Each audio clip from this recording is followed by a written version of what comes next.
I never wanted to make a video like this, my followers, but Influencer Smurf has done Smurfed up. On the night of Smurftober, I was caught smurfing a popcorn bucket, and I don't want to apologize for my actions.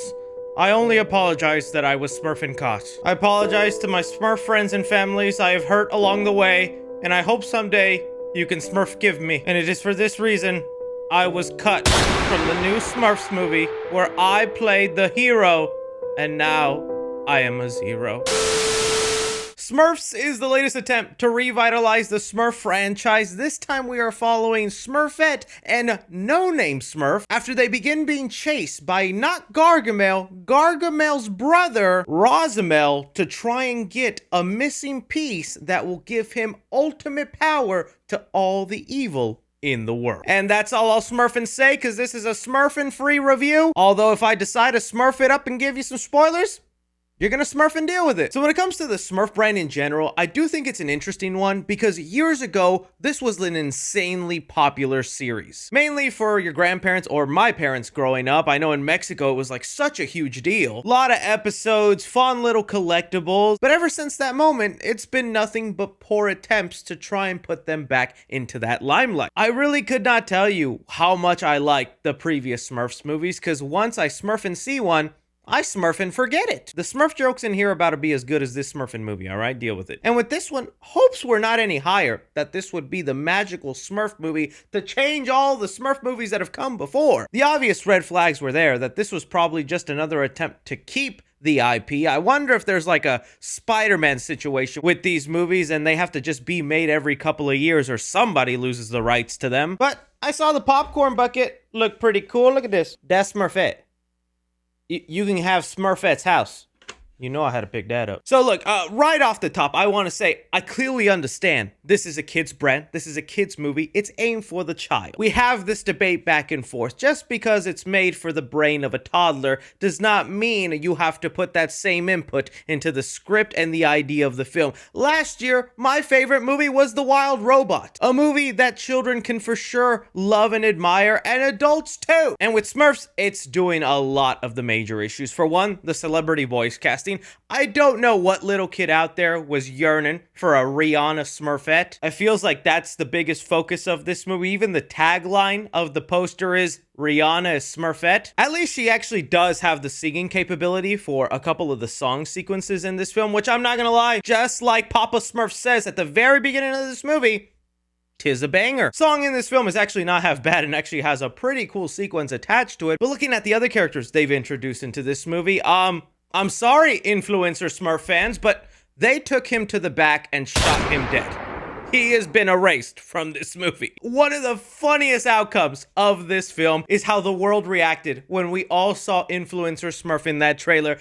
I don't know why I'm laughing, because that's essentially kind of what I do. Not the Smurfing minors, but influencing online, and the world shredded it. It just made so many unbelievable jokes and memes that he was completely erased from the final product. There is no trace, there is no ounce of Influencer Smurf left in this movie, which is probably for the better, but man, it could have pushed it to that side of so bad it's good. All the great influencer jokes that are probably missing from this movie. It's a Smurfing shame. So instead, Influencer Smurf is replaced with Vanity Smurf. You got Hefty Smurf, that is a big tough guy. Sound Effects Smurf, that they actually had the best joke. Whenever they got to use Sound Effects Smurf, it comes at the end of the movie, and I'll just say it, they're able to say thanks to Sound Effects Smurf in this movie, so maybe this is a 10 out of 10. But honestly, I think the one that was like actually doing the best job, Solo Maridueña as Brainy Smurf. A casting choice I don't think makes a lot of sense, but he is at least one of the only celebrity voice actors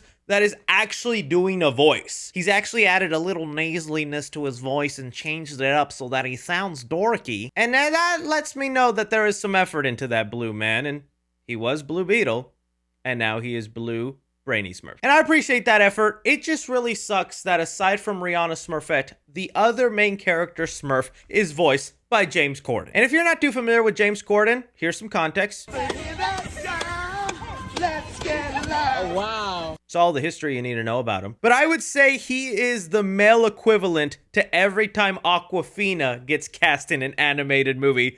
James Corden will also be at the scene of the crime. And he plays No Name Smurf, which is a Smurf that doesn't have a thing. You know, there's tons of Smurfs out there, each one of them with their own special thing, and No Name has nothing. And that kind of becomes the whole journey of the movie, is trying to figure out his thing. What does he have? It's honestly not a bad idea for a Smurf movie, given what they do. But this whole other plot that they explain at the beginning of the movie, that a long time ago, there were 4 magical books, one escaped, and now a wizard needs them so he can suck out all the good from the world. That was also a wild part. Rihanna Smurfette saying, he's sucking all the good from the world.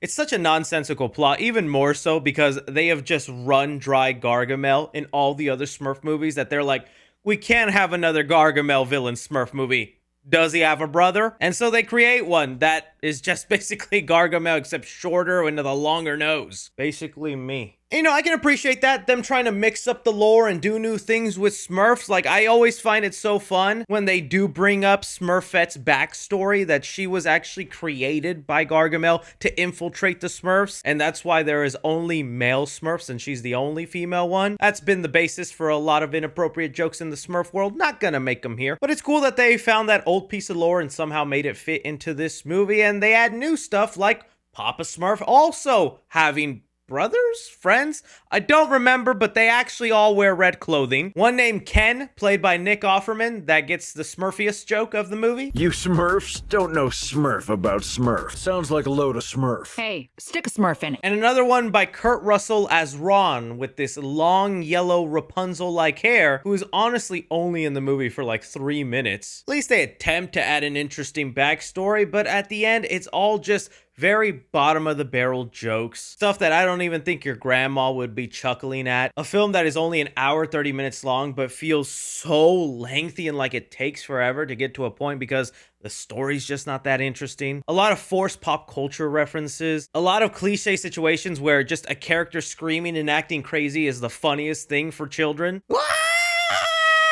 If you're watching with your 2-year-old, he's dying right now of laughter. Aside from the Rihanna musical sequence in this movie, the other really cool thing I thought they did is they try to do what a lot of animated movies do now, is do their own version of, hey, we can be like Spider-Verse and do something cool. So they have a sequence where through this magic portal, they go through different animated styles, whether it's 2D on paper, a video game sequence, and the thing that's gonna lead to a lot of great memes, an anime Smurf sequence. That was honestly the biggest laugh I had in this movie. Not just that, but the movie flip-flops from being animated to then being set in the real world that honestly just makes the whole movie look a lot more horrendous. So it's honestly just poor slop you can show to a kid to try and entertain them, keep them busy. Yes, it's got a lot of colors and stylized things going on, but there is no substance. There's no narrative or good characters to cling on to. It'll be that forgotten movie many kids watched and go, oh yeah, that was a thing. Maybe I'd be kinder to it if Influencer Smurf was allowed in. You know the other crazy thing? How many of you got this far in the review and didn't realize Smurfs don't wear gloves? No, I just didn't want to paint my hands blue, and so I decided to wear gloves, and it didn't bother you. That's how much people don't care about Smurfs now. So when it comes to Smurfs, I'm gonna give action 2.5 stars. Yes, there's a lot of sequences where Smurfs get thrown through portals, they jump from animation to the real world, but it's nothing but just heightened colors on screen and nothing really cool. Comedy in the movie, I'm gonna give it 1.5 star. Oh, the humor is one of the worst parts of this movie. When they're not doing an easy Smurf joke, they're just doing the most simplest, uninventive joke that I don't think anyone will be laughing at. Drama in the film, I'm gonna give it 1 star. The story just isn't there. I like the idea of like No Name Smurf trying to find his purpose, but this inclusion of magical books, Gargamel's brother, 3 different Papa Smurfs, jumping in and out in the real world, it was just trying to do too much because the movie was just not interesting in itself. And suspense movie, I'm gonna give it 1 star. Like that, because the story isn't interesting, you really start to feel the length and how much it drags, and this is a pretty short movie, an hour 30,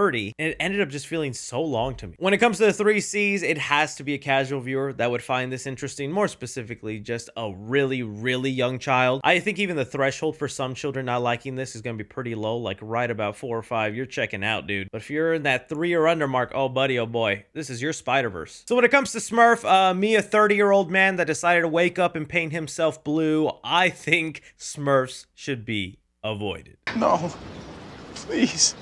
Please don't say that. Again, that's just my opinion on the movie, guys. Always gonna be honest and fair with you. Don't ever say I only dress up or buy popcorn buckets for movies I like. You boys a shill for good and trash. That's what makes me Influencer Smurf. Don't forget to like, subscribe, follow me on Twitter at 3C Films or on TikTok at 3C Films. But as always, I'll smurf you later, buddy.